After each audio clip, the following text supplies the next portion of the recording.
La Domenica delle Palme rappresenta la giornata che precede la Pasqua, il primo giorno della Settimana Santa, periodo in cui la Chiesa Cattolica celebra gli ultimi giorni della vita terrena di Gesù. In questi 7 giorni vengono rievocati gli eventi che condussero alla passione, alla morte e alla risurrezione di Gesù Cristo. La Settimana Santa si apre con la Domenica delle Palme o Domenica della Passione del Signore. In questa giornata i cristiani ricordano il trionfale ingresso di Gesù a Gerusalemme dopo il suo ritiro di 40 giorni nel deserto, in sella a un asnello osannato dalla folla. Questa in base alle scritture stese alla terra i mantelli, mentre gli altri tagliavano i rami dagli alberi di ulivo e di palma e lo salutava agitandoli festosamente. Quindi si inizia così i riti della settimana Santa che conducono alla Pasqua di Resurrezione. Nella giornata di ieri l'arcivescovo Don Damiano ha svolto la Santa Messa presso la cattedrale citando i passi più importanti nella sua omelia della ricorrenza. Come in una sceneggiatura, l'Evangelista Luca ci ha offerto gli ultimi giorni di Gesù, il Verbo eterno secondo la carne. Da questa drammatica narrazione voglio condividere con voi 3 immagini. Nacque tra loro una discussione, chi di loro fosse da considerare più grande. E Gesù, i re delle nazioni le governano e coloro che hanno potere su di esse sono chiamati benefattori. Voi però non fate così. Questo implica, fino ad oggi, una conversione profonda, un altro sguardo, un altro stile di vita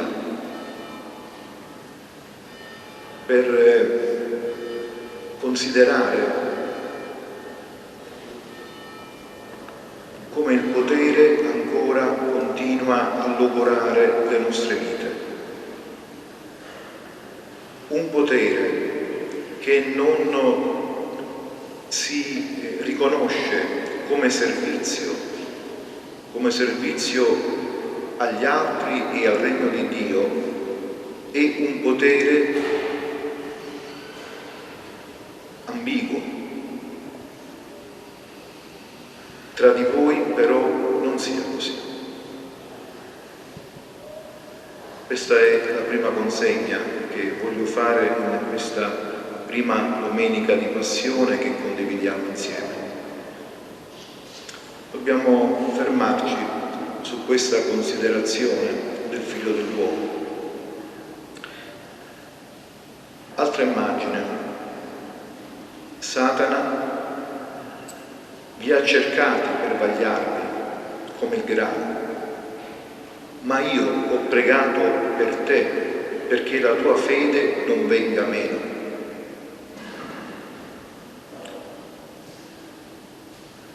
E Pietro risponde, Pietro, Signore, con te sono pronto ad andare anche in prigione alla morte.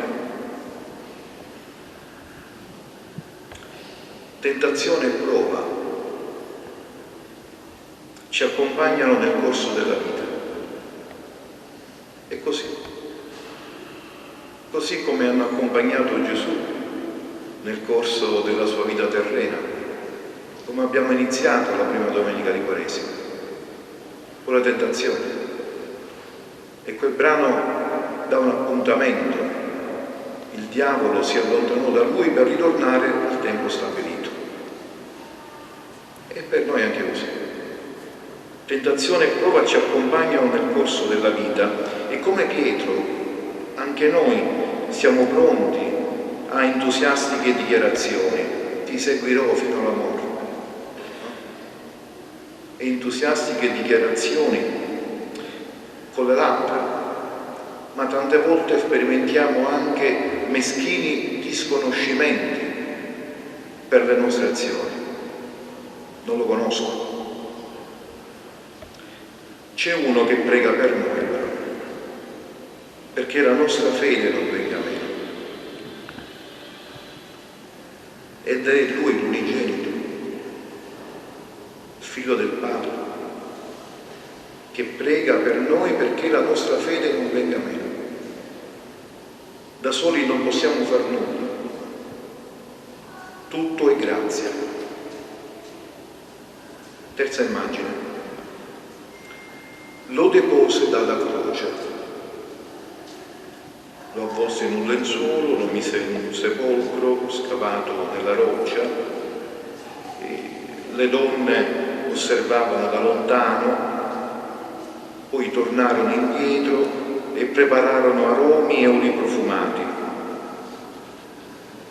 Deporre dalla croce i tanti crocifissi di ieri e di oggi, prendersi cura. Anche questo ci appartiene se abbiamo scelto di seguire Gesù. Ci appartiene prenderci cura gli uni degli altri, seguire quest'uomo, questo Giuseppe, che ci mette la faccia e depone Gesù dalla croce. Forse ancora oggi si è più bravi a inchiodare sulla croce anziché deporre dalla croce. In mille modi lo facciamo.